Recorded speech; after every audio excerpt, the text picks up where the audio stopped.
What's up, peeps? I am back for another video. So I am going to still review Devil's Advocate, but I'm going to push that for next week. Just shit came up. I did watch it, but I'll probably just watch it again. So I'll save that for next week. So today, we are finally on... I know I said Evil Dead's my favorite, but it's tied now with Army of Darkness, because I forgot how fun that movie was. Yeah, I watched it 2 years ago, but my God, it is such a, I can understand why people say this is their favorite. You know, I still think 2 has the better tone, but my God, this is peak Ash. Probably the more iconic stuff you get from Ash is this movie. You know, groovy, the Hail to the King baby, the boomstick line, and I also really like the medieval setting. It's almost like a medieval movie. It's like if Ash was just dropped in a medieval movie, you know? And yeah, it's a bit more on the slapsticky side. The Deadites aren't scary in this one. Very much, they're, even in some of this other 2, they're kind of comedic, but definitely in this one it's far more. But it's not overly comedic to where it's a joke. There still is some tension. When that guy becomes the Deadite captain, I really thought the special effects and stuff was done really well, and just the set design, just an all around just fun film. And tomorrow, I will probably review it's gonna be more of a rant, but the Netflix Texas Chainsaw movie. I think I'm gonna finally get to it tomorrow, and then I don't think I'm doing any videos on the weekend. And then Monday, we'll probably do another Jackie Chan movie. But yeah, that's my plan so far. But Army of Darkness is great. If you've not watched it, I watched the other 2 first, but definitely watch this one. It's Ash at its best. It's perfectly paced. It doesn't go on too long. Probably you get a lot more stuff about the Necronomicon and him being the savior and stuff like that. So pretty much the premise is it continues from where Evil Dead 2 left off. Ash is sent to the Middle Ages, and is initially they think he's a rival of King Henry, who's a rival of these group of knights. So he is sent to the pit, but he survives it, and basically the rest of the film is him trying to get back home.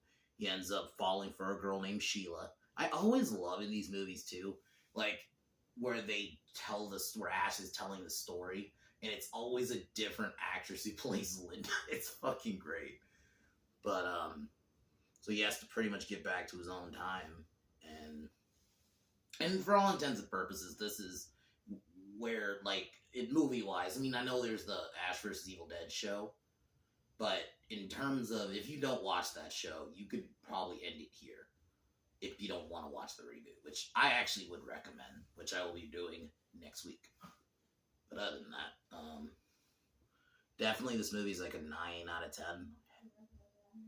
Really great movie. Bruce Campbell easily carries this movie because there's no real side characters in this movie. There's Sheila, the love interest. There's that one head knight guy, but I don't even remember his name. And then the wise man character. So there's a few, but there's really Ash is kind of the guy who carries this movie. But that shows kind of the good acting from Bruce Campbell and the directing of Sam Raimi. So, but other than that, kick off the review.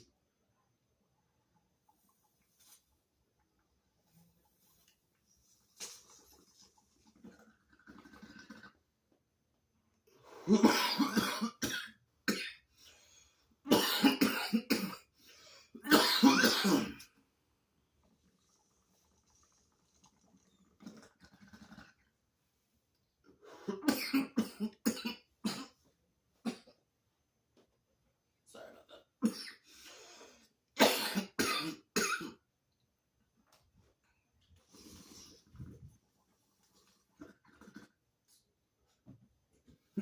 So the movie kicks off.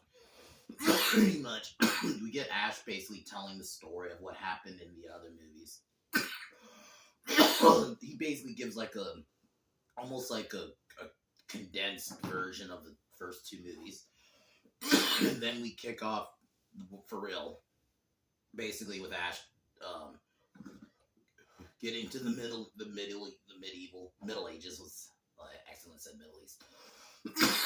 And this one old guy thinks he's the savior, but the other guy thinks he's one of King Henry's knights. Which I think the other thing about this movie I like is, like I mentioned, it feels like almost like another medieval movie. This could easily, you take Ash and like the Deadites and the Necronomicon stuff, this could easily be like another medieval movie. So Ash and King Henry are sent to the pit where, Ash's weapons are taken away. He ends up in the pit, which has one Deadite in it. Ash kills it, gets out, punches out the guy, and basically takes control. And this is where we get the iconic, "This is my boomstick" line.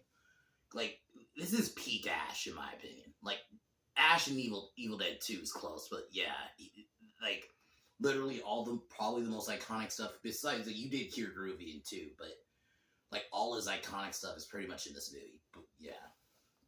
So, he demands to be sent back to his time, but the only way is he has to basically find the Necronomicon and say this certain chant and bring it back.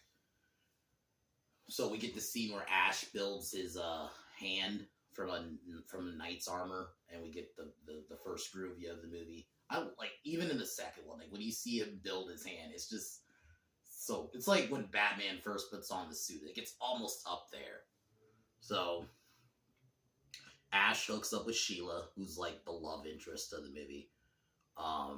He then travels to this like cemetery valley where he has to do these kind of trials to get the Necronomicon.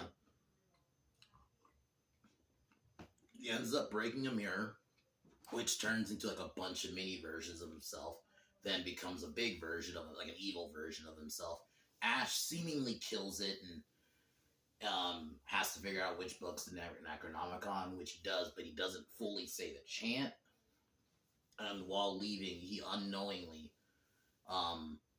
the version of himself he killed comes alive, and basically the rest of the undead come alive. Then Ash initially demands to. The other thing about these movies, though, they're short. Like, this movie's like, I think the shortest of the three. This is like only an hour and like 21. So, like, that's why, like, I'm already close to the final act. Like, that's fine with me. I don't mind it. Like, it doesn't need to be that long. So Ash demands to be brought back, but then before he's able to go back, the Deadite leader and a Deadite shows up and takes Sheila, who then becomes possessed, becomes a Deadite. And then the Deadite leader, played by Bill Moseley, he's played like a lot of character actors. I thought he did a pretty good job in this movie. It was kind of cool to have like a legit. I mean, the other two, you do have a bad guy, but the other two was more about like the Deadites and stuff. Whereas this one, it was kind of cool to have like an actual like main like kind of antagonist, even though he was a bit on the comedic side at times, which this movie is a bit more, especially compared to the first two.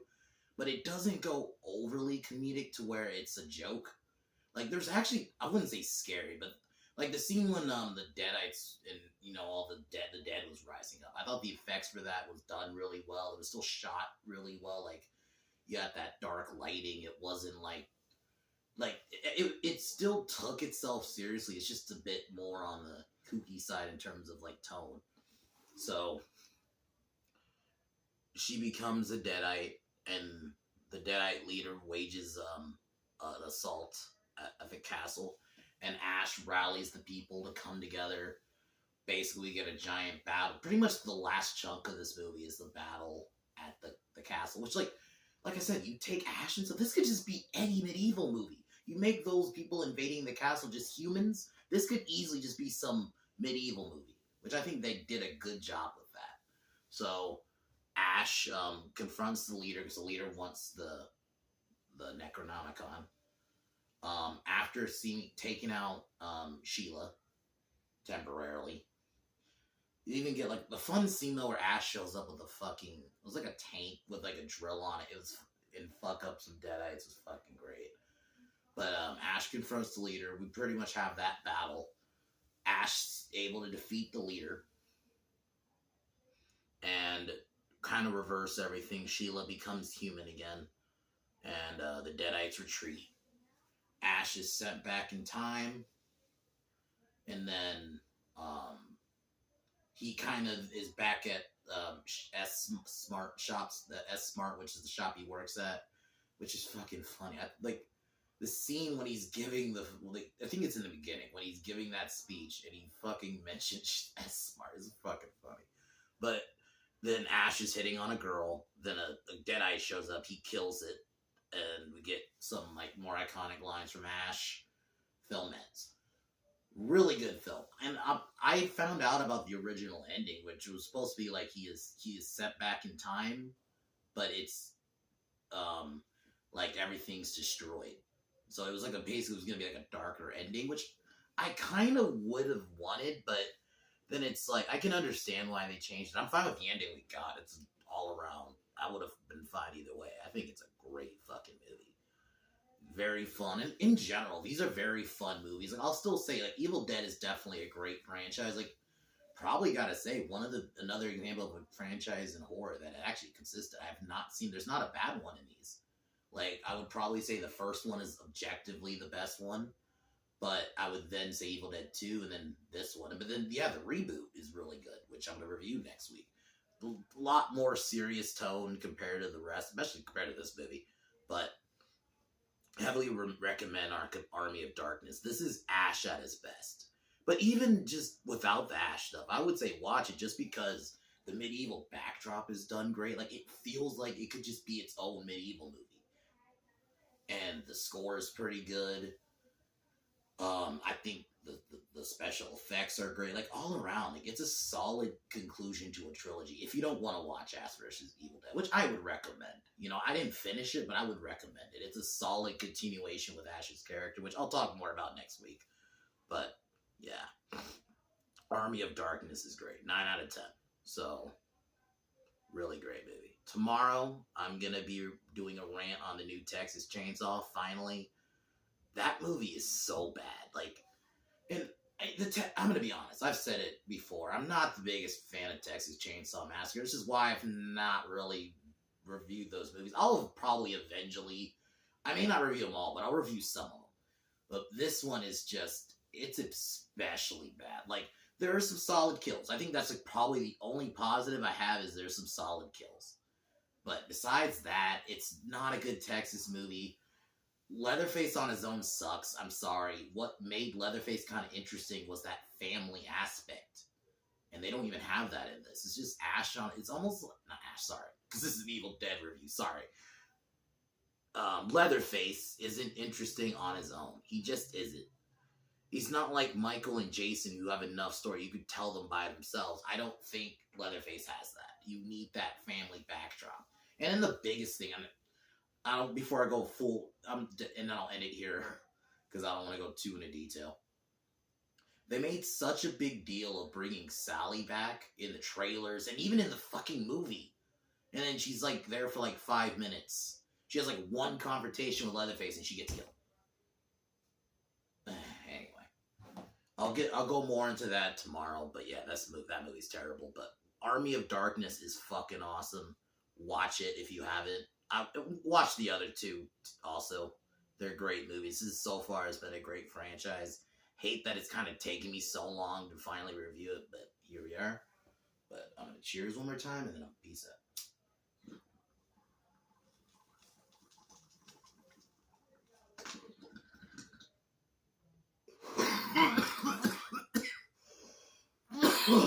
But as usual, fuck Warner Brothers. Fuck Disney. Fuck LeBron. Fuck Colin Kaepernick. Fuck Joe Biden. And fuck Kevin Smith. I'll talk to y'all tomorrow. Peace.